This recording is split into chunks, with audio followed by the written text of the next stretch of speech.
of intellectual speculation, but a hands-on experience.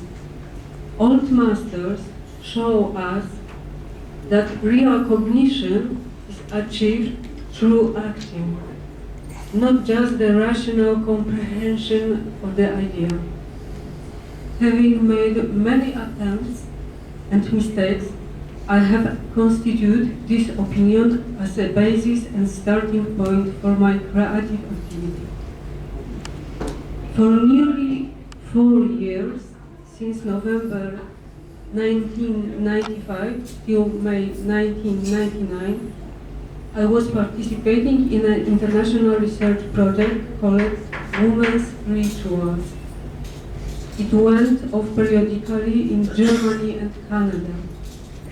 The author of that project, its spiritus movens, was Richard Nieoczyn, a Canadian director of Polish origin. He has been born to Poland not only by blood ties, but first of all by spiritual ties. It may be said that there, as a young man, he experienced a kind of initiation at Jerzy Grotowski's Laboratorium Tijaków. He spent nearly 1 year there training, which became a solid background for his later creation and most of his philosophy of life. In my opinion, Richard Nieoczyn turned out to be the real disciple of his master. He took the best from him, went on his own way, and created a new quality. I dare to say that in one particular branch, he was even beyond his master. He visited in area almost unknown or even forgotten in our culture. He devoted himself to the study of woman, her nature and creativity. Lunar energy is then favorable to his activity. I have said just a few sentences about my teacher and his master. However, I am convinced that fire between generations has lighting now and started to flare up intensely. So I feed it and take care of it, let it burn. Is it possible to talk with the earth? I did not ask myself this kind of question when I made the preparation for my first study based on work with objects. I thought, however, that I was starting my work in a professional way. Especially for that occasion, I acquired a cloth of B.E.S.T and went to a park in Ludwigsburg, Germany, where I dug a hole and took some soil and put it into the bed. A friend from Poland accompanied me. Full of admiration for my courage and artistic invention, he was taking photographs of the whole undertaking. I had a rather specific idea about professional activity. I received this concept. It seemed to me that the clue of success lies in the choice of proper object, spectacular and effective, and next in presenting it with specially directed gestures or without any action. Self-confidence and a feeling of exceptional mission were to additionally intensify the effect.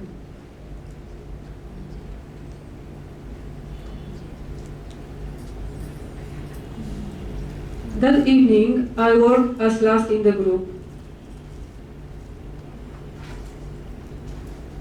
I do not remember whether it was Niochim who decided about the sequence, or maybe it was my idea to perform at the end as the bravest one. My presentation lasted no longer than 10 minutes. Very concentrated, I was pouring slowly on the floor my 3 kilograms of soil out of the bag. At the same time, I was trying somehow to take control of it. I tried to shape something, but what? I was completely unaware of what I wanted to form. In one moment, I noticed that the heap of black soil and that cloth bag were pulled away out of their context. All that I touched, the soil, the bag, the floor, had no connection with me and with what was happening around me. It had its separate life, like I had my mind. I experienced a feeling, emptiness, and soon I got into a panic. Niochim stopped me and my presentation and asked whether I knew what it meant to work with soil. It is the same as if you talked to your grandfather's soul. Then he said that in my action, I was only an artist who made some experiments with the material. He needed something more, a human being. At the end, he added that it is a great matter to bear a man. I was crushed. There was only one thought in my mind, to bear a man, to bear a human being. I saw various pictures of delivery in my imagination. What kind of delivery Niochim was thinking about? Today I already know that he used that suggestive metaphor to make me aware of how difficult, painful, and long is the process of becoming a mature and adult man. First becoming a mature man, next an artist. Now this order is obvious to me, but at this time, when I was early in my work under the direction of Niochim, I was just a graduate artist with the certificate in my hand. In my opinion, art had the highest value itself. Like most young people, I wanted to taste every piece of art. I tried to do everything, and I did various experiments. A long time passed until I understood that artistic experiment itself is a manipulation of an object or a human used for its accomplishment. It is the act of taking possession of the body or the object. Due to this manipulation, the subtle bonds between a man and the world suffer destruction. The man's doing resembles a lonely trick in the desert landscape of his imagination. Imagination cannot find the shelter in the body, which is basically should be its breeding ground. Plants have their breeding grounds in life-giving soil, and similarly, new ideas have their creative breeding grounds in a body. They spend their incubative period.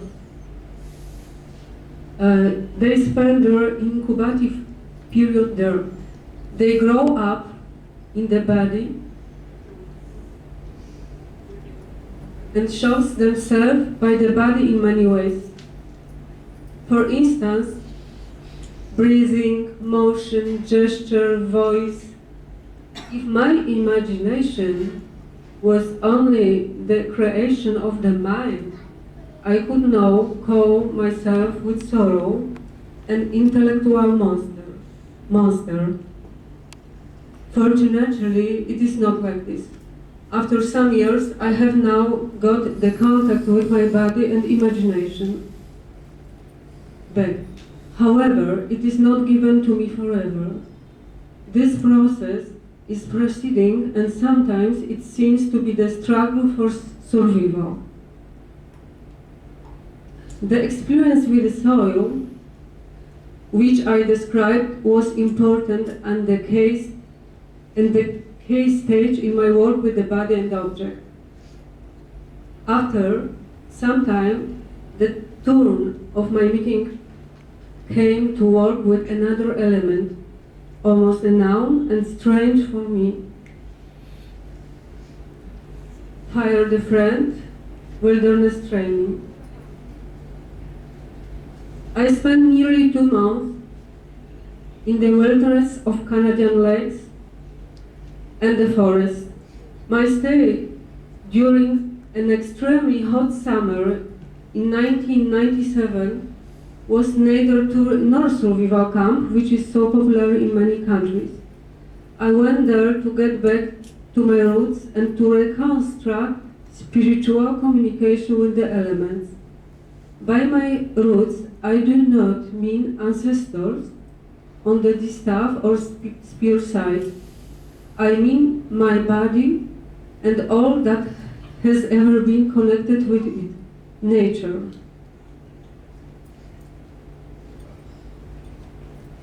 I find it very difficult to express in words matters that simply cannot be expressed using words. I consider these texts as a kind of testimony.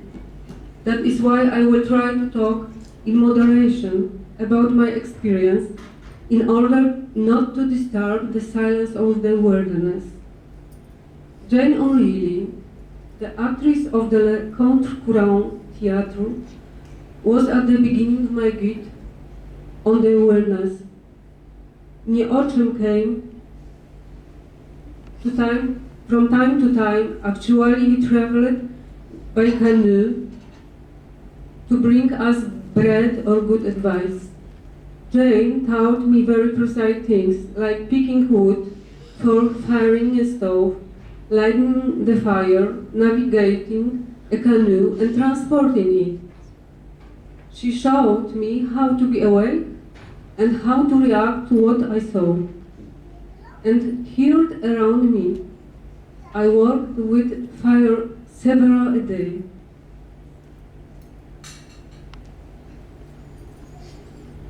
It was necessary to prepare food. In the evening, it warmed us and kept ravenous mosquitoes off. It also guarded us against unexpected visit of bigger animals, first of all bears. For them, the smell of smoke was a signal that a human is nearby. Bears usually kept away from our camps, but sometimes they also caused surprises. Day by day, I communed with fire. My hair, my clothes, and at least my body started to smell of burnt wood. First, I just needed fire. I treated it functionally and tried to take control over it. It mastered lighting a fire. With time passing, I realized that a special bond was born between us.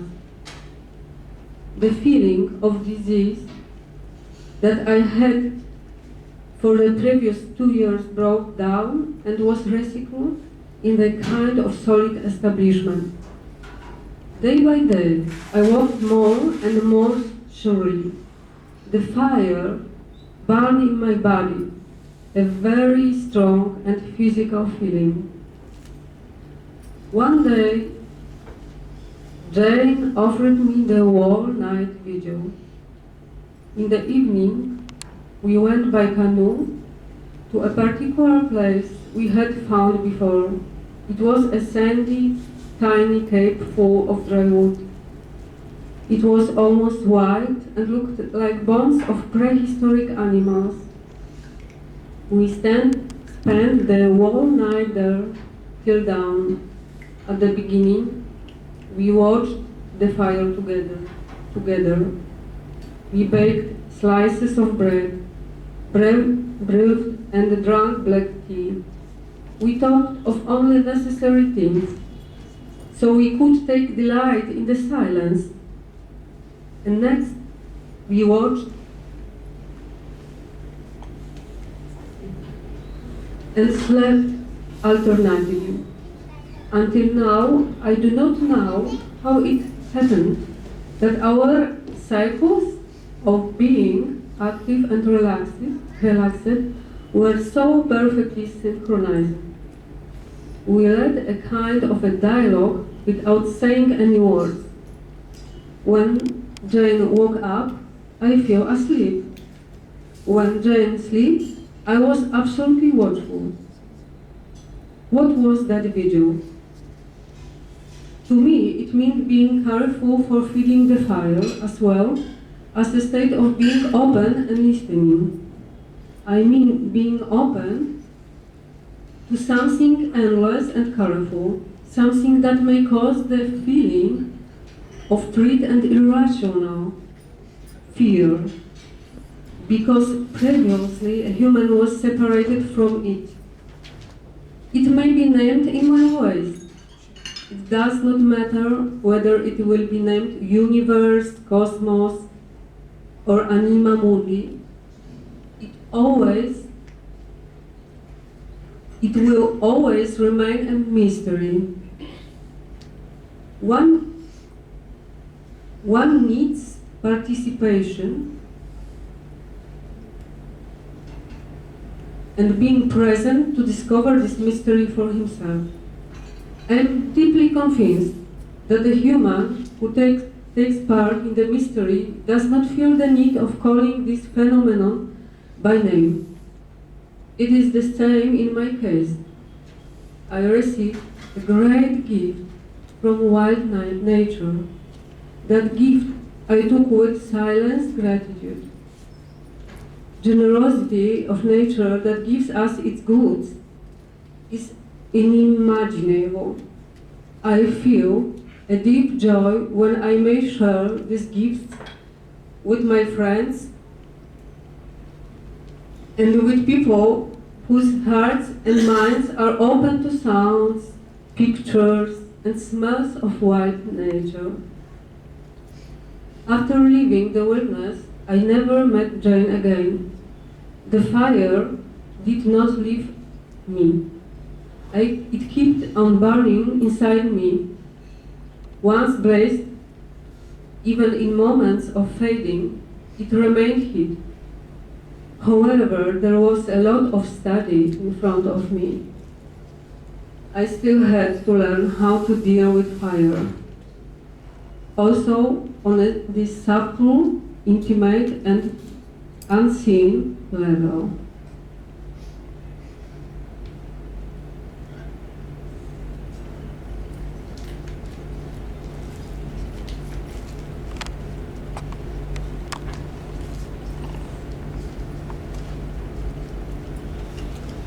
Come back to the body, work in progress. Elke and Horst Goebbelsmann's house turned out to be a warm and hospitable harbor for many of us, the participants of the Women's Rituals Project. The house was located nearby Bayerischer Wald, out of the way of the village and created by its ideal conditions to work. We gathered there in winter, spring, and autumn, each time for around 10-12 days.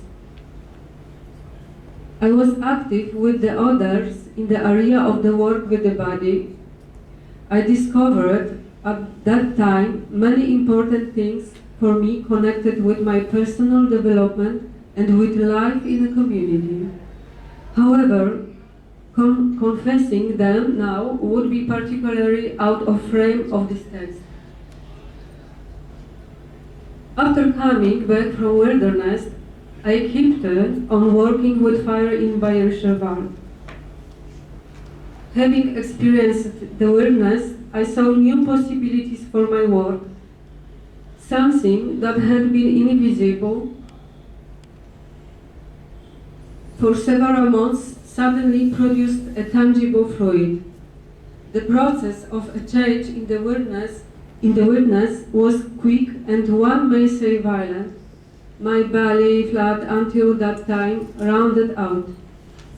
My back and shoulders became straight and made my body look more decisive. The blockades of breathing I had been suffering for years disappeared, and even when they came back for short periods, I already knew how to cope with them. Eventually, I could breathe deeply and freely. I was moving by the wave of my own breathing, feeling my own weight and the ground under my feet. My voice vibrated and resonated in my whole body, especially in a very pleasant and deep way in my stomach. My body transformed, and together with it my soul came alive.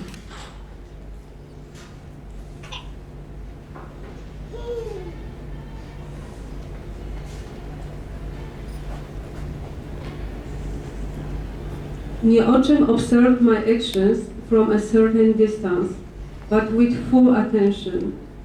When I laid on the floor, on a warm blanket with a burning candle by my side, I knew that time was special and unrepeatable. It was my time, and I had to experience it fully and deeply. I did not need a big fire to help me burn my internal fire. The flame of a candle was sufficient. The awareness of access to my internal fire brought me liberation from my many intellectual and customary limits. For the first time, I started to feel the joy of emotions inside the body. I let them flow freely. Fire was their cause and reliable guide. I led with its true dialogue as if it was a beloved and close friend. So, I discovered that direct action has value itself on condition that one becomes engaged entirely, here and now. The object used in direct action is somehow the extension of the human, his partner, not an alien supplement. A kind of intimate tie occurs between the doer and the object. Division into an object and a subject loses its sense and meaning. The imagination is powered in my body and carries on a love dialogue with the world, people, animals, objects.